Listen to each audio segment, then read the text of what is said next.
video, I will discuss about cation binding host or receptors. This topic is related to supramolecular chemistry. तो cation binding host और receptors क्या होता है वो सबसे पहले हम डिस्कस करेंगे टॉपिक कि cation binding host और receptor क्या होता है. रिसेप्टर्स मैंने इसलिए लिखा क्योंकि स्टूडेंट्स एमएससी के जो सेमेस्टर एग्जाम्स है उसमें आपको क्वेश्चन जो आता है वो आता है cation binding receptors एक्सप्लेन करो. तो ये होस्ट और रिसेप्टर सेम ही है. तो देखो सबसे पहले अगर मैं बात करूँ cation binding host की तो उसकी हेडिंग क्या है. cation मतलब पॉजिटिवली चार्ज स्पीशीज, बाइंडिंग मतलब बाइंड करना, कटायन का बाइंड होना किसके साथ, होस्ट के साथ. तो होस्ट क्या होता है, हमारे पास एक मॉलिक्यूल होता है. हमने पता है सुप्रामोलेक्युलर के अंदर हमने होस्ट और गैस की स्टडी करी है. तो होस्ट क्या होता है, हमारे पास एक मॉलिक्यूल होता है जो कि कैविटी क्या करता है, क्रिएट करता है, कैविटी बनाता है जिससे कि जिसमें गेस्ट मॉलिक्यूल आके क्या हो जाए, कंबाइन हो जाए, मतलब बाइंड हो जाए, बाइंडिंग हो जाए. तो वो गेस्ट मॉलिक्यूल क्या है यहाँ पे, कटायन. क्योंकि हम कटायन डिस्कस कर रहे हैं तो गेस्ट मॉलिक्यूल क्या है यहाँ पे, कटायन है. तो होस्ट क्या करता है, कैविटी क्रिएट करता है. इसको आप एक एग्जांपल से भी समझ सकते हो कि जो इडली होती है, जब हम इडली बनाते हैं तो इडली कैसे बनती है, इसको हम होस्ट गेस्ट इससे समझ सकते हैं. एक इडली है, इडली कैसे बनाते हैं, इडली का जो ढांचा होता है जिसमें हम इडली तैयार करते हैं, तो इडली का जो ढांचा होता है उसमें इडली की मतलब सर्किल की, इडली की जो ढांचा है उसमें सर्किल की शेप्स होती है ना, डिफरेंट डिफरेंट. तो वो जो शेप्स प्रेजेंट होती है उन्हें हम क्या बोलते हैं, उन्हें हम बोलते हैं होस्ट मॉलिक्यूल. होस्ट मतलब क्योंकि उसके अंदर कैविटी प्रेजेंट होती है, कैविटी मतलब स्पेस प्रेजेंट होता है. इडली का जो आप बैटर बनाओगे उसको फिल जब उसके अंदर करोगे, जो हम फिल कर रहे हैं बैटर, उसे हम क्या बोलते हैं, गेस्ट बोलते हैं. और जो इडली का ढांचा है उसे हम क्या बोल रहे हैं, इडली का जो ढांचा होता है वो कैसे होता है, ऐसे होता है ना, ऐसे ऐसे होता है, ऐसे ऐसे होता है. तो इसको हम क्या करते हैं, इसमें जब जो आपने इडली का जो भी बेकर वो बनाया है, मतलब इडली का जो भी आपका बेक आपने करा है, इडली का जो मटेरियल जो आपने तैयार करा है उसे जब आप इसमें फिल करोगे, जब आप उसको फिल करते हो वो पूरा, जब उसमें आप इसे फिल करोगे तो ये हमारा क्या हो गया, ये हमारा हो गया होस्ट और ये हमारा क्या हो गया, गेस्ट. तो जो इडली का ढांचा है वो तो हमारा क्या हो गया, होस्ट हो गया, जो कि कैविटी क्या कर रहा है, प्रेजेंट कर रहा है, कैविटी क्रिएट कर रहा है, किसे फिल करने के लिए, गेस्ट. गेस्ट क्या है यहाँ पे, कटायन. और अगर आप इडली के टर्म में समझो तो वो हमारा क्या हो गया, इडली का जो भी हमारा मटेरियल है, ठीक है ना, जो हमने तैयार करा है, जो हम उसके अंदर फिल कर रहे हैं, तो वो जब भी प्रॉपर तरीके से इडली हमारी बन पाएगी ना, जब वो दोनों प्रॉपर तरीके से बाइंड होंगे, जब इडली का ढांचा जो है, जो इडली की जो शेप में है, उसमें जब आप उसका इडली का बैटर जो है उसे तैयार करके उसमें फिल करोगे, जब तो वो प्रॉपर तरीके से बाइंडिंग शो करेगा. इसी तरीके से क्या होता है, होस्ट और गेस्ट मॉलिक्यूल की बाइंडिंग जब भी प्रॉपर तरीके से हो पाएगी जब उनके दोनों का साइज मैच होगा. मतलब सबसे पहली कंडीशन ये होती है कि जो कटायन का साइज है, जो कटायन बाइंड हो रहा है, मतलब जो गेस्ट की फॉर्म में जो कटायन है वो जो बाइंड हो रहा है होस्ट के साथ, कटायन का साइज और जो होस्ट मॉलिक्यूल की कैविटी है उनका साइज इक्वल होना चाहिए, जब भी बाइंडिंग प्रॉपर तरीके से हो पाएगी. इसे आप इससे भी समझ सकते हो, मैंने इसलिए समझाया. इडली इडली जब भी प्रॉपर तरीके से बन पाएगी जब इडली में ये जो इडली का वो है, क्या नाम है, इडली का जो ढांचा है उसमें जो मटेरियल है जब भी प्रॉपर तरीके से फिल होगा, जब भी यहाँ पे इडली हमारी बन पाएगी. ठीक है, तो ये मैंने समझाया था आपको होस्ट गेस्ट मॉलिक्यूल को समझने के लिए कि हम बाइंडिंग कैसे करते हैं. अब हम यहाँ पे जो रिसेप्टर्स डिस्कस करते हैं स्टूडेंट्स, जो कटायन बाइंडिंग रिसेप्टर हम यहाँ पे डिस्कस करेंगे वो मैं डिस्कस करूंगी क्राउन ईथर. किसके बारे में डिस्कस करूंगी, क्राउन ईथर. तो देखो स्टूडेंट्स, क्राउन ईथर क्या होता है, एक रिंग होती है, एक लार्ज रिंग होती है, ठीक है, लार्ज रिंग में प्रेजेंट होते हैं और इसके अंदर क्या होता है, कैविटी प्रेजेंट होती है. ठीक है, और इसके जो बाहर की तरफ क्या होता है, एक्सटर्नल साइड क्या होता है, ऑक्सीजन एटम्स प्रेजेंट होते हैं जो कि हेल्प करते हैं कटायन को ट्रैप करने के लिए, जो भी गेस्ट मॉलिक्यूल है उसको ट्रैप करने के लिए हेल्प करते हैं. तो हम यहाँ पे जो कटायन बाइंडिंग होस्ट है इसके अंदर हम थ्री एग्जाम्पल डिस्कस करूंगी जो कि रिलेटेड होगा किसके, क्राउन ईथर के. अगर आपका एग्जाम में क्वेश्चन आता है तो आप वो 3 एग्जाम्पल ही डिस्कस करके आएंगे. तो सबसे पहले हम डिस्कस करते हैं synthesis of 18 क्राउन 6. सबसे पहले हम इसको डिस्कस करते हैं, सिंथेसिस ऑफ 18 क्राउन 6. इसको कैसे फॉर्म करते हैं, हम इसको ट्राईइथाइलिन ग्लाइकोल के साथ पहले रिएक्ट करेंगे. ये हमारा क्या होता है, ट्राईइथाइलिन.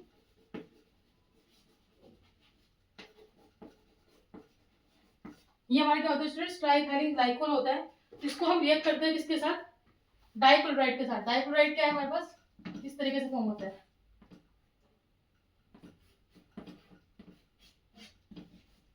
ये हमारे पास क्या होगा, डाइक्लोराइड.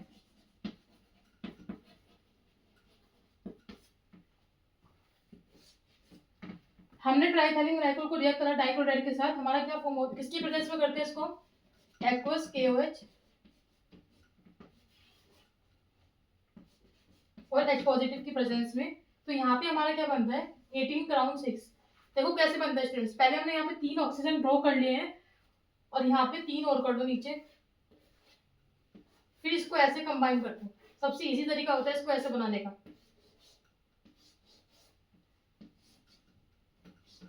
तो ये हमारा क्या बन गया 18 क्राउन 6। तो हमने क्या किया, ट्राइथाइलिन को रिएक्ट करवाया किसके साथ, डाइक्लोराइड के साथ in the presence of aqueous KOH और H पॉजिटिव। तो हमारा 18 क्राउन 6 बनता है। स्टूडेंट्स 18 क्राउन 6 का जो नेम दिया गया है वो कैसे दिया गया है, यहाँ पे देखो 18 मतलब होता है टोटल एटम्स कितने प्रेजेंट है। यहाँ पे कार्बन और ये कार्बन होते हैं और ये ऑक्सीजन है। तो टोटल कितने हमारे 18 है। क्राउन इस पूरी फिगर को क्राउन को लगाया और 6 क्या है यहाँ पे ऑक्सीजन एटम 1 2 3 4 5 6। तो 6 उसे दिया गया। तो ये इसका आईपीएक नेम होता है क्राउन ईथर का। तो 18 कैसे हो गया, 12 तो यहाँ पे क्या है कार्बन है और 6 क्या है ऑक्सीजन। कार्बन कैसे है 1 2 3 4 5 6 7 8 9 10 11 12। तो ये हमारा क्या हो गया 12 कार्बन हो गया और 6 क्या है ऑक्सीजन। तो टोटल कितने हो गए 18 आइटम्स क्राउन 6। तो इस तरीके से हमारा क्या होता है सिंथेसिस होती है किसकी 18 क्राउन 6 की। ठीक है, तो फर्स्ट एग्जांपल ये हो गया। सेकंड एग्जांपल हम डिस्कस करते हैं।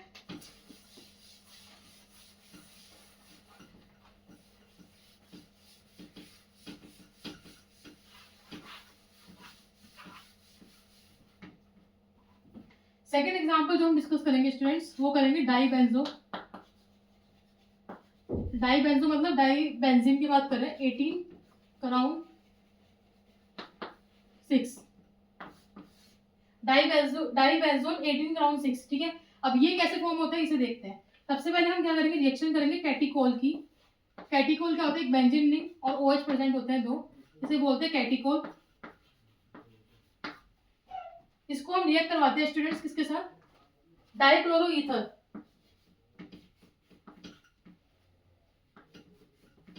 डाइक्लोरो ईथर के साथ इसको हम रिएक्ट करवाएंगे। किसकी प्रेजेंस में करवाते हैं स्टूडेंट्स,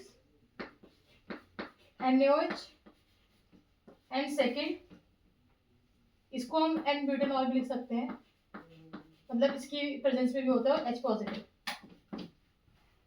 तो हमने यहाँ पे क्या किया डाइबेंजोन 18 क्राउन 6 को कैसे फॉर्म करेंगे, कैटिकोल के साथ रिएक्ट करवाएंगे डाइक्लोरो ईथर को in the presence of NaOH N butanol और H पॉजिटिव। तो हमारा यहाँ पे क्या बनता है डाइबेंजो 18 क्राउन 6। वो कैसे बनेगा स्टूडेंट्स, देखो सबसे पहले हम यहाँ पे 2 बेंजीन रिंग बना लेंगे।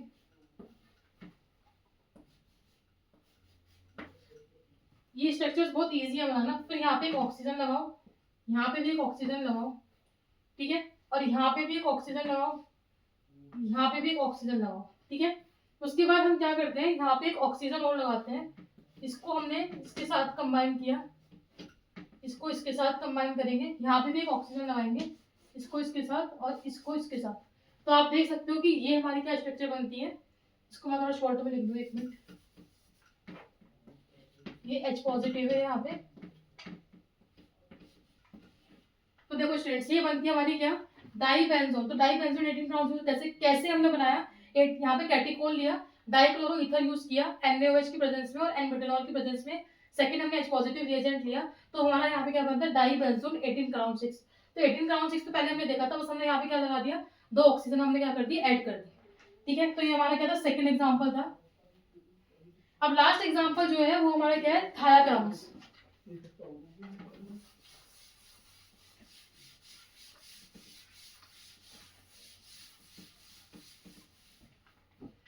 जो लास्ट एग्जांपल्स हम डिस्कस करेंगे स्टूडेंट्स वो करेंगे थायाक्राउन्स।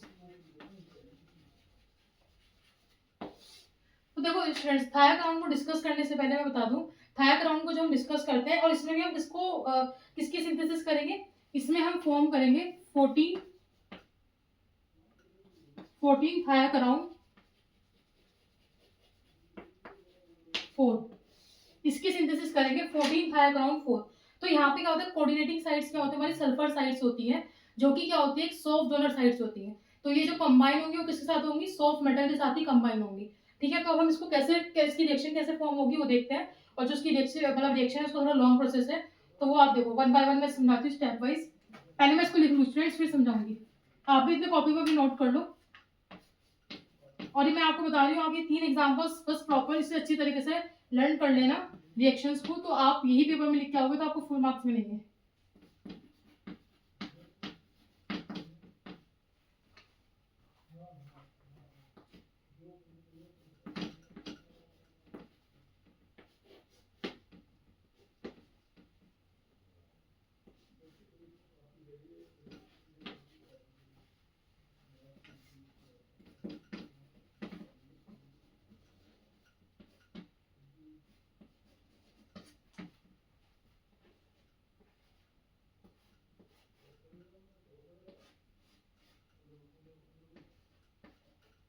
पहले आप लोगों को नोट कर लो, उसके बाद मैं समझाती हूँ इसको कंप्लीट करने के बाद।